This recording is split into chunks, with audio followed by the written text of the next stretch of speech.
power creep. You know that thing where stuff is getting stronger and stronger real subtly? Explain what subtle means to the boss that murdered us 5 times. I would have to say his version of subtle is, I'm going to stalk you like a Terminator and then beat you senseless. And he couldn't even give us some one-liners while he was doing it. I'm sure he got all the one-liners he needed when you fell off that platform and died on the elevator, which bugged you out and made it so you couldn't get revived. Yeah, that maneuver didn't work out exactly as I intended. I mean, I meant just to jump down, get out of the way, hoping he wouldn't follow me. You know, I could heal up, bring Kane back. Do have to admit, that last session turned into an exercise in aggravation after dinner break. The game wouldn't let me log back in, and then that last smuggler boss was way too hard to handle with just the 2 of us and our companions.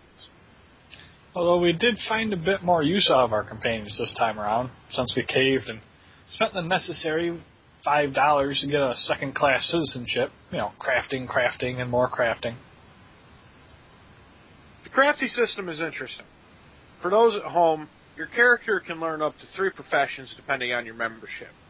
Free-to-play can have 1, preferred can have 2, and subscribers can have all 3. Like Ken said, you have to spend at least $5 in points to become preferred. But, back on topic, your crafting is done mainly by your companion. You send them out on a mission to craft something, do a smuggling run, and they bring back nifty stuff. My underworld trading profession had Corso running out, making all kinds of deals, and then bringing back rare metal, which I promptly gave to Ken because I could not use it. Which then got turned into a nice pair of orange gloves and pants for your character. Not that I've found anything, wrong with orange gear myself, it's just I haven't found anything that looks what I would expect a trooper to look like. Classic white armor that's usually useless, and the helmets. It's not there. Bugs me about that is the fact that Corso's mission drops. The items are specifically meant for him and are in the name of the item, are clearly building him a classic Republic Trooper armor set like you want. And yet you, the player, cannot find it in the game for your level. Oh well. At least I now have a hat. I mean, it's a small detail, and it's kind of a lame hat, but it does make me feel more like a guy that should be bossing Panther around. I do think some of the gear we have at the moment might be a little overpowered.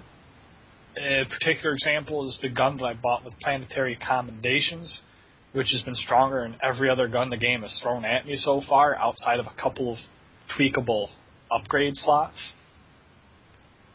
After that bitter beating we took in that warehouse, I'd say we're still underpowered, even after upgrading my equipment. Well, we didn't get around to the upgrade until after the fact, but I do think that for the most part it has something to do with the heroic 4 in the title.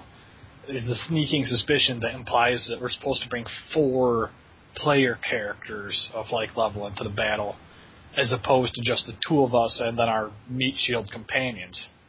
Which, by the way, you should let them know about the other discovery you made about your guy. Oh, you mean the fact that I have apparently had the ability to dual wield for 5 levels and never utilized it? Yeah, it was a facepalm moment. I was just kind of going through my stuff and, what would happen if I dropped this? Oh, I apparently can dual wield. Though, I gotta admit, gotta hand it my guy, at half his efficiency, he was pretty good. Yep. We can be a bit slow at times, though.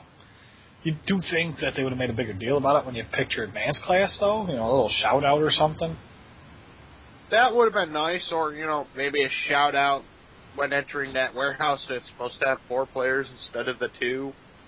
Well, like I said, I think it was meant to be 4 players, and that's why I said heroic 4. I mean, we did a quest before that was a heroic 2, and it just never really clicked or anything because it didn't feel any harder than the other content. But, we're actually 2 heroes, so I guess it probably really wouldn't. It just would have been nice if, it stopped us and said, hey, by the way, this is supposed to have 4. But, just to give the viewers an update on the story progress, there's a lot about nothing. I got the Coruscant, and my guy is building his reputation as a smuggler there, which of course means I will be doing everything but smuggling. This also gets me right into the middle of a turf war between the Black Suns and the Justicars. My problem with all this is the fact that I have no real idea when I am getting my ship back. I haven't heard about it in a while. So far, I have always been one step behind a guy, but now it has been so long that I can't even remember the name of the guy who stole my ship. It has been quite a while. The entire time, the old lady just yells at me to do this or do that.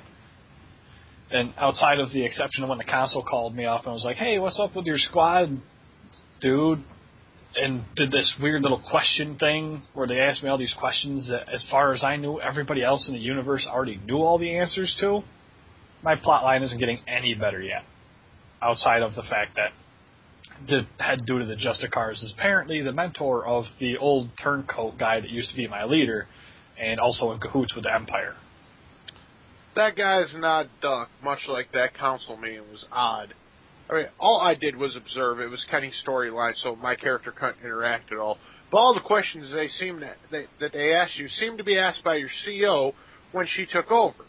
So I really didn't see the point to it. I don't know, something about subterfuge or thinking I'm a bad apple too or something.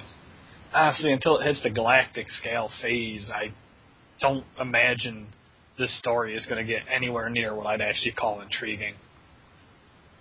I have been told by the players that the missions and stories are awesome. At first, Smuggler was a lot of fun. Flirting a little bit, chasing your ship down. Skavik, I remember his name now, was always around every corner, and right before you get off planet, you had to choose whether or not to kill his girlfriend. But since getting the Coruscant, it's just turned into regular MMO grind. Before, I felt that within the next 5 levels, I might possibly get my ship back. Now I'm starting to wonder at level 15 if it's going to be level 30 before I even see it again. If that's the case, why wouldn't I just go buy a new one and track him down later? My guesstimations put us at getting your ship at least in off-world within the next 2 sessions.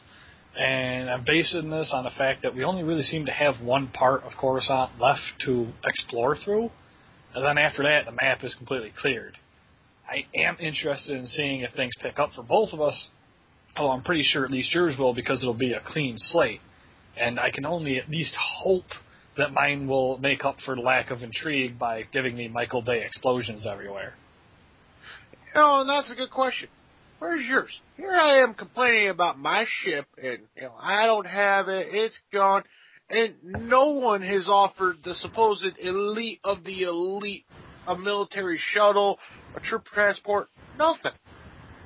Well, all considering, I am just one guy, and I mean Panthro, so I assume I'll need to at least get one more person who's more competent in Panthro before anybody assumes it's a good idea to give me, the only non-trader of Havoc Squad, a ship capable of traveling through space and blowing things up all by itself. I mean, honestly, I don't think Panthro could fly his way off of a yarn ball. Nah, the other day I watched him walk into a wall. He would probably crash on the engine start up. The story isn't really as good as what everyone led me to believe it to be, but I do still want to keep playing despite it. Considering how typical MMO it does feel so far, though, I don't think I ever would have gotten this far if we actually had to pay a subscription fee. Not at all.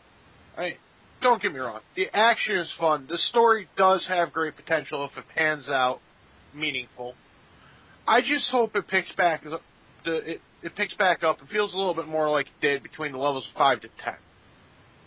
I agree. And I mean, if nothing else, we should be able to attempt the next Flashpoint next session, so that should at least give us a little bit more story right there. Awesome.